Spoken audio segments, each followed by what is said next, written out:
this weekend, when Silvanus Osoro shared in the WhatsApp group of UDA that members of parliament should converge for a PG later in the week, the MPs debated the host of some governors in the same WhatsApp group about finance bill. And they were divided on whether they will vote on president's directive instructions or they will also look at the opinion of the public. And in an analysis that I even did here, the MPs were instructed and President Ruto asked the members of parliament under the UDA to convince the public on the importance of taxation. And today on Sunday, when there was that church visit in Nakuru, that church event in Nakuru where a deputy and the president were attending, William Ruto steered clear of finance bill. And he is completely not talking about finance bill. This is a difference, and this is something that is unusual because the president is normally so privy and is normally, comes proactive to defend what believes is right for the sake of government. So, but contrary to that, this time round, he is not coming out to defend that position. And what we realized is cabinet were dispatched in different parts of the country, and senior government officials were dispatched in every part of the country. But they all steered clear of talking about finance bill. Wetangula was in Western. Ndindi Nyoro, chairman of budget committee, was in Ukambani. Kipchumba Murkomen was in Nyeri. The president was in Nakuru. But all of them steered clear of finance bill. But there was this speech from Mutahi Kahiga, who told off the president's team in the Nyeri event that finance bill will be opposed. And that statement. Nashukuru kwa sababu ya mahubiri yako, ya ripoti ambazo tunaendelea kupata na mahali tunatakana kuweka. Nikiwa hapa nataka mwanzo ni washukuru wabunge hawa, ni washukuru wabunge wa county kwa sababu Nyeri imeendelea kuwa ni county ya amani. Mimi mkiniona huko nikipiga nduru, nikipiga kelele, mimi natetea mtoto wetu. Deputy President, huyo mtu aondolewe, awache kufugulua hao watu. Kwa sababu bara ya nyumba na ya muhirega itiruwa gwodu umwe kana tiguo. Kwa sababu unajua ni vizuri tuseme ukweli. Mheshimiwa Murkomen, ukienda kuongea Kipkaa usidanganywe sana ati hao watu wako na furaha. When their son is complaining kidogo wanalialia hapo, kama leo tuliona hakuenda na ndege ya serikali, alienda na ndege hii za kawaida huko Korino. Mnasema apewe ndege yake kama ilivyo inastahili aende nayo. Tunataka kuwakumbusha kitu kimoja na uambie rais hivi. Rais aliingia hapa Nyeri akiwa na Biblia kwa mkono. Na alikuwa anatusalimia, Bwana asifiwe mwadhani agoshwo. Hata sasa tunataka aendelee kusema nini?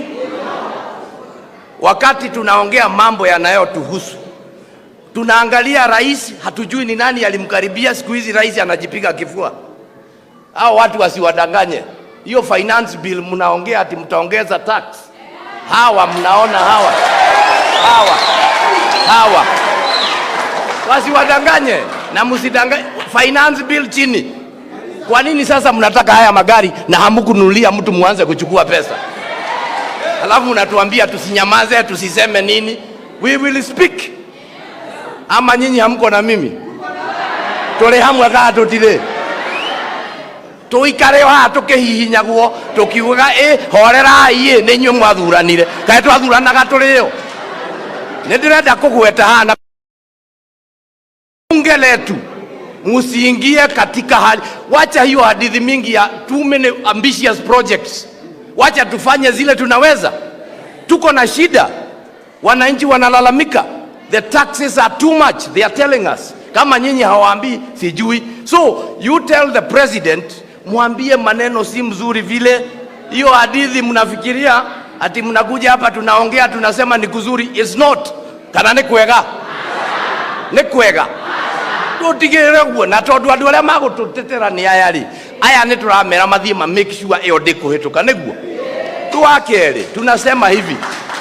Ani vizuri ieleweke. Ni vizuri ieleweke. When we are talking equality and equity tunaongea hivi. Juzi Western walipewa waiver ya 117 billion ya miwa. Kuleke watu walete. Tulikuwa sisi tumekula hiyo miwa. Sisi tulikuwa tumekula hiyo miwa. Sasa Mukami amesimama hapa na tunashukuru. Mukami ameng'ang'ana tumepata bilioni 9.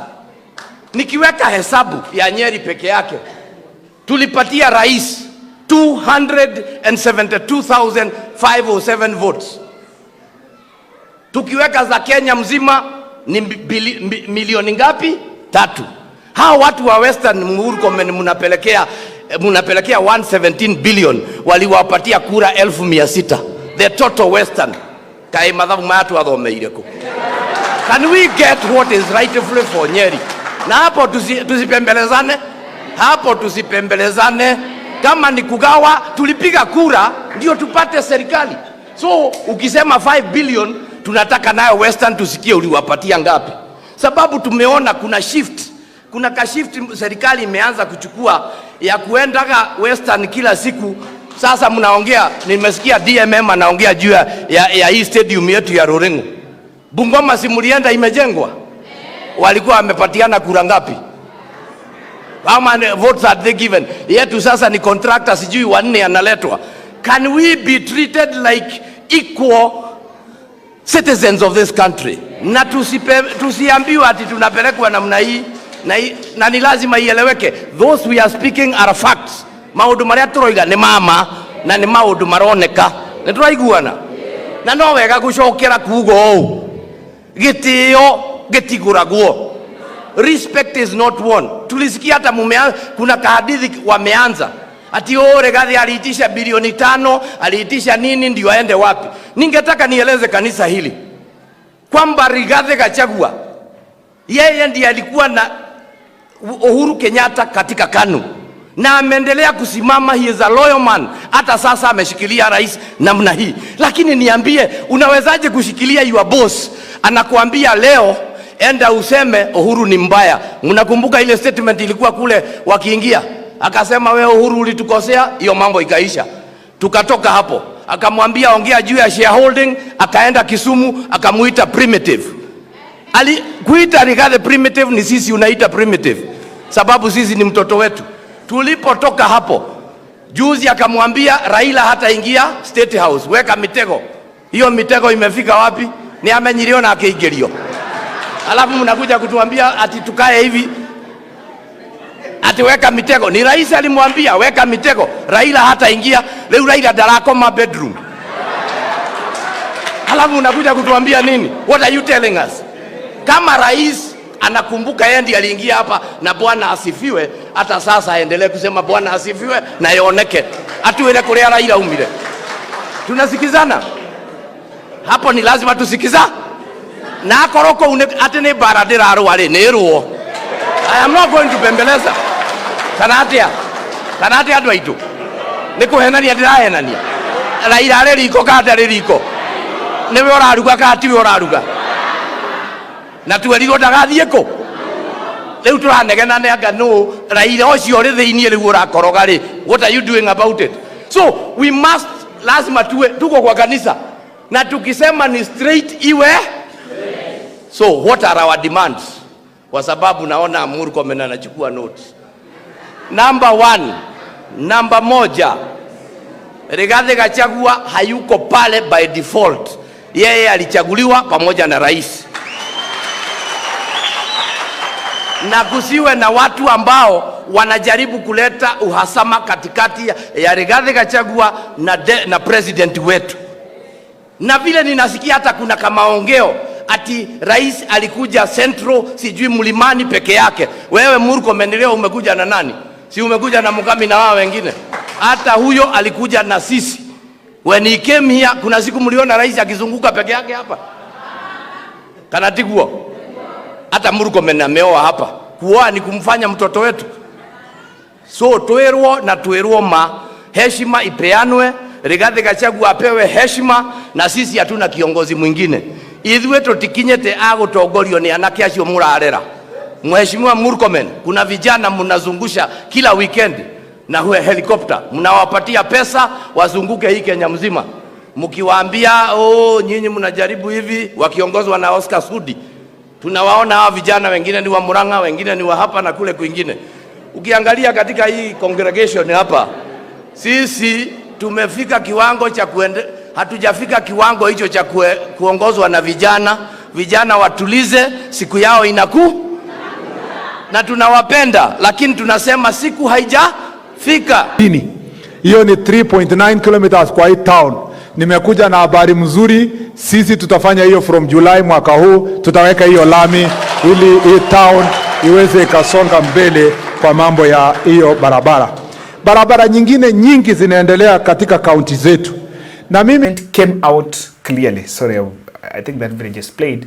That statement came out clear of in the midst of that discussion that a host of MPs on Kenya Kwanza's side would actually plan to oppose the finance bill if it comes in the floor of House.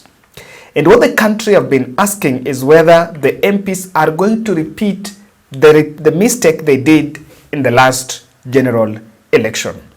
I wanted to look at the clash between Mutahi Kahiga and Murkomen here. It is very clear that William Ruto has a long way to go. And what I then realized is the MPs are not, or rather the UDA leaders are not missing their words. Ruto himself has kept mum of the finance bill. And in fact, he decided to talk about the other things and Haiti. But two, the messaging on taxation, that we need to tell the public about the importance of taxation, it seems the MPs have declined. And this time round, there is a big, the government, we know very well that they've been speaking about the expenditure side. And this is where the problem is. The government says the taxes needs to be collected so that people can get services. But the public doesn't seem to look at the revenue side. Let's look at the expenditure side. But this is what is silent in our finance bill. And this is the problem. It is not that the public doesn't want the roads. It is not that the roads are bad. But how much are we losing in those projects? The appropriations, we are appropriating a lot of billions. And even though the guise of living within our means, it's not just about salaries. Even living within our means would mean, let's stop projects that we can stop, so that we don't overburden. You don't break the backs of business people trying to please your own manifesto. You cannot please your manifesto at the expense of burdening your own people. And by the way, that is the problem. That is the problem the country is facing. So the messaging on taxation seems to have collapsed completely. And those who are supposed to speak about it are finding it tough. And I want to tell you why this time around it's going to be, there is a big problem. There's going to be tax resistance, the taxation resistance, even on this bill. Number one, Safaricom threw their weight, members of the public. One of the giant communication companies said the fee, the e-teams, or rather the fee on the fee hike on transaction is going to hurt business, and also they want e-teams, them not to be involved in the e-teams transactions. They're going to be part of it. So that was weighing, that was adding weight in what the public is saying. If Safaricom have spoken, have said this is wrong, and remember, that is the giant collector for these transactions, for the M-Pesa transactions hike, That is the giant. Now that is the person to collect that money on behalf of government. I think they least expected it from the likes of Safaricom, and it's adding into the public discourse that the nation is getting overtaxed. So it will not be very easy to wade through this, because look, compare this to 2023, I think people are more enlightened. And remember, even 2023, the bill faced a big resistance, but they just had to find a way to survive. And on this one, look at the big tech coming through, it's a big clash. Number two is the tax backlash already in Mount Kenya. And the country is waiting whether Mount Kenya is going to do the same problem. They passed that bill, and before they know, KRA was already raiding, was already moving from one place to the other, Mount Kenya, to sensitize the farmers on e-teams so that they could actually find a way of collecting the farm produce tax. And it had to take the intervention of MPs to say, you know what, this is not what we agreed, and we're not going to allow it to happen. And the MPs realized that they had even duped their people, that no longer that tax could no longer be collected. And it's because of that already existing backlash, there's going to be a problem.